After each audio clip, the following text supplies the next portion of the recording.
Ayyangar Kitchen பெருமையுடன் வழங்கும் ஆரோக்கிய ஆகாரம்.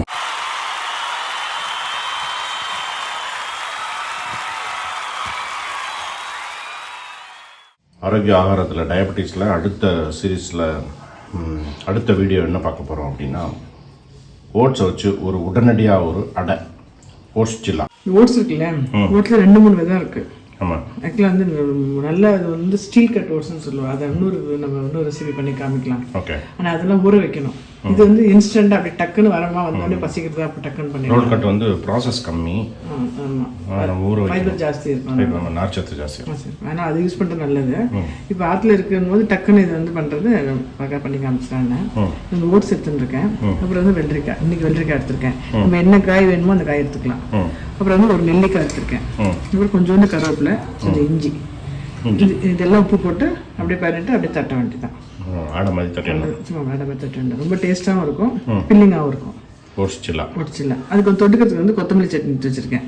கொத்தமல்லி ஒரு கைப்படி அளவு பெருசா, அப்புறம் 4 பச்சை மிளகாய், கொஞ்சம் புளி, உப்பு, தேங்காய் அப்படியே பச்சையை அரைச்சிட்டு கடுத்து அரைச்சி போட்ட வேண்டியதான். கொத்தமல்லி சட்னி ரெடி. ஆமாம், ரொம்ப சிம்பிள். இந்த சட்னி வந்து தோசை, இட்லி எல்லாத்துக்கும் ரொம்ப நல்லா இருக்கும். கொத்தமல்லி கட்டு சீப்பாக கிடைக்கும் போது கொத்தமல்லி கட்டு, பச்சை மிளகாய், புளி, உப்பு, தேங்காய் கொஞ்சம் அரைச்சி வச்சுக்கணும்னு வச்சுக்கோங்களேன். டக்குன்னு ரொம்ப நல்லா இருக்கும். வேறு எதுக்காவது எல்லாம் பண்ணும்போது கூட மேலே தடவத்துக்கு கூட தடவிக்கலாம் தோசைக்கு. ஸோ இது ஒரு டக்கு, அது ஒரு டக்கு. ஆமாம், 5 நிமிஷத்தில் சாப்பிட்றது. டக்கு பார்க்கலாமா? என்ன காய்கறி எடுத்துக்கணும் சொன்னேன் இல்லையா, நான் வெள்ளரிக்காய் என்ன பண்ணலான்னா கட் பண்ணிட்டு ஒரு மிக்சியில் அப்படி இப்படி டக்குன்னு இந்த ஜூஸர் பண்ணுவோம்ல, அப்படி ஒரு சுத்து டக்குன்னு எடுத்தோம்னா அப்படி ஆகிடும். இல்லை சீக்கிரத்து டைம் இருந்தால் சீச்சிக்கலாம். அதே மாதிரி இந்த நெல்லிக்காய், கருவேப்பிலை எல்லாத்தையும் பண்ண ஒன்றா போட்டுட்டு அதையும் போட்டு உப்பு போட்டிருக்கேன். அதில் உப்பு ஓகே. இந்த எல்லாத்தையும் வந்து இன்னும் ஜெஞ்செல்லாம் தேவைப்படாது. ஆமாம், அது வெள்ளரிக்காயிலே இருக்கும். இது வந்து நார்மல் ஓட்ஸ்னால டக்குன்னு அப்சர்வ் பண்ணிக்கோங்க. ஆமாம், போட்டு பசஞ்சிக்கிறேன். Instant oats. இதில் புளிப்புக்கு நெல்லிக்காய் சேர்த்துருக்கோம்ல. நெல்லிக்காய் சேர்த்துருக்கோம். சப்போஸ் நெல்லிக்காய் இல்லைன்னா தக்காளி சேர்த்துக்கலாம். தக்காளி இல்லை எலுமிச்சம்பழம் பிழிஞ்சிக்கலாம். எலுமிச்சம்பழம் பிழிஞ்சு தட்டுறது வந்து அவ்வளோ உடம்புக்கு நல்லது இல்லை. தயிர் விட்டுக்கலாம். தயிர் விட்டுக்கலாம். எனக்கு வந்து புளிப்பு இருந்தால் தான் சாப்பிட்றதுக்கு நல்லா இருக்கும். இந்த மாதிரி இப்படி பசஞ்சிட்டோன்னு வச்சுக்கோங்களேன். இதை அப்படியே அடுப்பில் போட்டு அப்படியே ஒரு பிளாஸ்டிக் கவரில் தட்டிட்டு கூட தட்டலாம். இல்லை அப்படியே தட்ட முடியாமல் தட்டி விட்டுடலாம். போட்டு பண்ணிவிடும். எப்படியே 5 நிமிஷம் இருக்கட்டும். அதுக்குள்ள இந்த சட்னி அரைச்சிட்டு வந்துடுறேன். அரைச்சிட்டு போடுறேன்.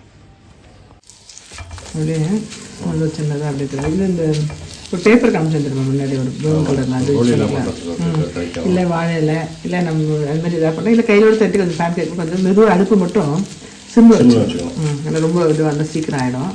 சிம்மில் வச்சுட்டு அப்படியே அடுப்பு எப்போவுமே வந்து மீடியம் ஃப்ளேம்லேயே வச்சு சமைக்கணும். நல்லது இல்லை? ஆமாம், எப்போவுமே. அதுக்கு வந்து நெய்யோ இல்லை தேங்காய் ஊற்றணும்னு வச்சுக்கோங்களேன், நல்லாயிருக்கும். சாப்பிட்றதுக்கு டேஸ்ட்டாக நல்லாயிருக்கும். இல்லை நார்மல் எண்ணெய் தான் நமக்கு. இப்போ நான் ஒரு வாத்து முடிச்சுட்டு சாப்பிடும்போது நீ மேலே துளியோடு நெய் விட்டு கொடுப்பேன் உங்களுக்கு. அதனால தான் அது கமகமாக இருக்குமா? அது நல்லா இருக்கும். இதில் வேணும்னா வெங்காயம் போட்டு இஷ்டம் ஆட் பண்ணிக்கலாம். நம்ம சாப்பிட அது அது வந்து டேஸ்ட் பிசையும் போது வெள்ளரிக்காய் சீச்சிக்கணும் இல்லையா, அப்போ அந்த வெங்காயத்தை சீச்சு போட்டுக்கணும். பூண்டு போட்டுக்கலாம். ஆமாம், இஷ்டம் போட்டுக்கலாம்.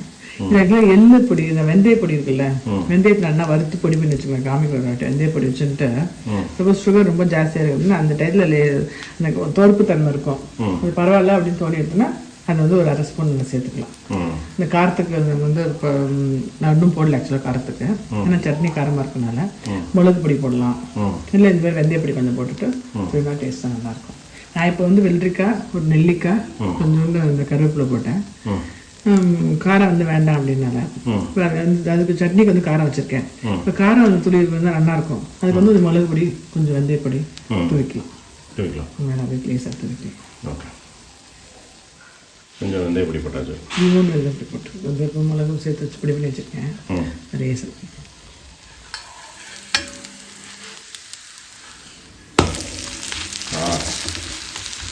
நல்லா 2 சைடு போடும்போது வேறு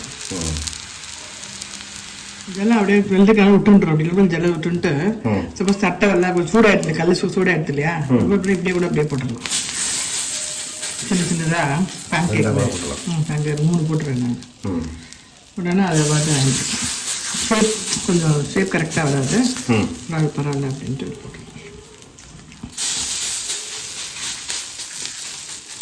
ஹாட் பார்க்குறீங்களா? அதான் பார்க்குறேன். இன்றைக்கி வந்து நம்ம இன்ஸ்டன்ட் ஓட்ஸ் அடையும் கொத்தமல்லி சட்னியும் ரெண்டுமே டக்கு டக்கு. ஆமாம். என்னென்னா முக்கியம் ஒன்று என்னென்னா சாப்பிட்டுட்டு சொல்கிறேன். அற்புதமாக இருக்கும். என்னக்கா ரொம்ப நல்லா இருக்குது. வந்து டேஸ்ட்டாகவும் இருக்குது, ஹெல்த்தியும் கூட. இதுலேருந்து நம்ம என்ன காய்கறி குழந்தைகளுக்கெல்லாம் பீட்ரூட் போடலாம், கேரட்டு, அதாவது கேப்சிகம், இல்லைன்னா கீரை கூட வெந்தயக்கீரை நீங்கள் சாப்பிடணும். வெந்தயக்கீரை அது கூட பண்ணலாம். என்னென்னா இந்த கண்டிப்பாக அதோட வந்து மோர் எடுத்துக்கணும். மோர் வந்து 1:8 ஜலம் விடணும். ஒரு டம்ளர் தயிர் எடுத்துனோம்னா 8 கிளாஸ் வந்து ஜலம் விட்டு நல்லா கடைஞ்சிட்டு அப்படியே குடிக்கிறது. உப்பு வேண்டாம், ஆக்சுவலாக அப்படியே குடிக்கிறது நல்லது. இல்லை வேணும்னா உப்பு போட்டுக்கலாம். சப்போஸ் சில பேர் கோல்டாக எடுத்து சாப்பிட முடியல அப்படின்னா தயிர் கோல்டுனா பெருங்காயம் வந்து ஹீட்டு. ஸோ கொஞ்சம் பெருங்காயத்தை ஆட் பண்ணிட்டு சாப்பிடலாம். பண்ணி வச்சுட்டோம் அப்படின்னா இந்த டயபிட்டிஸ், தைராய்டு இது மாதிரி எந்த ப்ராப்ளத்துக்கும் வராது. நான் கொடுப்பாங்க பார்த்தீங்களா, தாய்மானத்தில் எப்பயுமே ஒரு என்ன காத்தால பிரேக்ஃபாஸ்ட் எல்லாத்துக்குமே வந்து ஒரு தயிர் இருக்கும், ஒரு மோர் இருக்கும் டம்ளரில். ஸோ வந்து மோர் காமிக்கல, நெக்ஸ்ட் டைம் அந்த மோரில் வந்து வெந்தயப்பொடி பெருங்காயப்பொடி கொஞ்சம் போட்டு குடிச்சோம்னா சுகருக்கு வந்து அற்புதமான மருந்து. சுகர் மாத்திரை அப்படியே ஆட்டோமேட்டிக்காக குறைச்சிடலாம் நம்மளே, அந்த அளவுக்கு குறைஞ்சிரும் சுகர். ஆமாம். ஸோ பண்ணுறதுனால ஒரு 2 ஸ்பூன் நெய் விட்டு இன்னும் டேஸ்ட்டாக இருக்கும். ஆமாம், இன்னும் டேஸ்ட். ஆக்சுவலாக என்ன டயபிட்டிக்ஸ் ரொம்ப இதெல்லாம் ஒன்றும் சீரியஸாக இல்லைன்னா சாப்பிட்லாம். ஏதாவது கொலஸ்ட்ரால் அப்படிலாம் இருந்தாலும் கொஞ்சம் குறைச்சிக்கலாம், அவ்வளோதான். கொஞ்சம் குறைச்சிக்கலாம். அற்புதமாக இருந்துச்சு. இருக்கா? தேங்க்யூ. Thank you very much.